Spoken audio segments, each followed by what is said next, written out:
ಎಲ್ಲರಿಗೂ ನಮಸ್ಕಾರ. Welcome to my channel. ಈ ವಿಡಿಯೋದಲ್ಲಿ ನಾನು ಬೀಟ್ರೋಟ್ ಪಲ್ಯನ ಹೇಗೆ ಮಾಡೋದು ಅಂತ ತೋರಿಸ್ಕೊಡ್ತಾ ಇದ್ದೀನಿ. ನಿಮಗೆಲ್ಲ ಗೊತ್ತು, ಬೀಟ್ರೋಟ್ ತಿನ್ನೋದ್ರಿಂದ ನಮ್ಮ ಬ್ಲಡ್ ಇಂಪ್ರೂವ್ ಆಗೋಕ್ಕೆ ತುಂಬಾ ಸಹಾಯಕಾರಿ ಅಂತ. ಈ ಪಲ್ಯನ ಮಾಡೋದಕ್ಕೆ ಬೇಕಾಗುವ ಇಂಗ್ರೀಡಿಯೆಂಟ್ಸ್ ಏನೇನು ಅಂತ ನೋಡೋಣ. ಸಾಸಿವೆ, ಜೀರಿಗೆ, ಎಣ್ಣೆ, ಉಪ್ಪು, ತುರಿದಿಟ್ಕೊಂಡಂಥ ಕಾಯಿ, ಈರುಳ್ಳಿ, ಕರಿಬೇವು, ಮೆಣಸಿನ್ಕಾಯಿ, ಹಸಿ ಬೀಟ್ರೋಟ್ ತುರಿದಿಟ್ಕೊಂಡಿರುವಂಥದ್ದು. ಪಲ್ಯ ಮಾಡೋದು ಹೇಗೆ ಅಂತ ನೋಡೋಣ. ಒಂದು ಪಾತ್ರೆಯಲ್ಲಿ ಅದಕ್ಕೆ ಸ್ವಲ್ಪ ಎಣ್ಣೆ, ಸಾಸಿವೆ, ಜೀರಿಗೆ ಹಾಕ್ಕೊಂಡು ಸಿಡಿಯೋ ತನಕ ವೇಟ್ ಮಾಡಬೇಕು.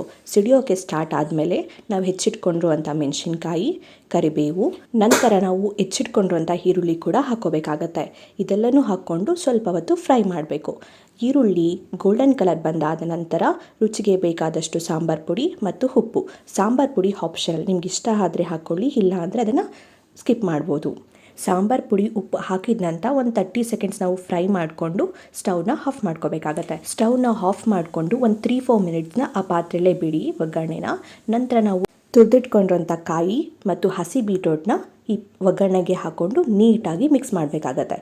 ನೀಟಾಗಿ ಮಿಕ್ಸ್ ಮಾಡೋದ್ರಿಂದ ನಾವು ಹಾಕಿರೋಂಥ ಸಾಂಬಾರು ಪುಡಿ, ಉಪ್ಪು ಎಲ್ಲ ಬೀಟ್ರೋಟ್ಗೆ ನೀಟಾಗಿ ಅಬ್ಸರ್ವ್ ಆಗಿ ಟೇಸ್ಟ್ ಕೂಡ ಸಖತ್ತಾಗಿರುತ್ತೆ.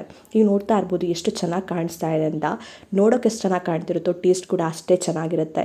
ಇದನ್ನು ಚಪಾತಿ ಜೊತೆ ತಿಂದ್ರಂತೂ ತುಂಬಾ ರುಚಿಯಾಗಿರುತ್ತೆ. ನೀವು ಒಂದ್ಸಲ ಮನೇಲಿ ಟ್ರೈ ಮಾಡಿ ನೋಡಿ.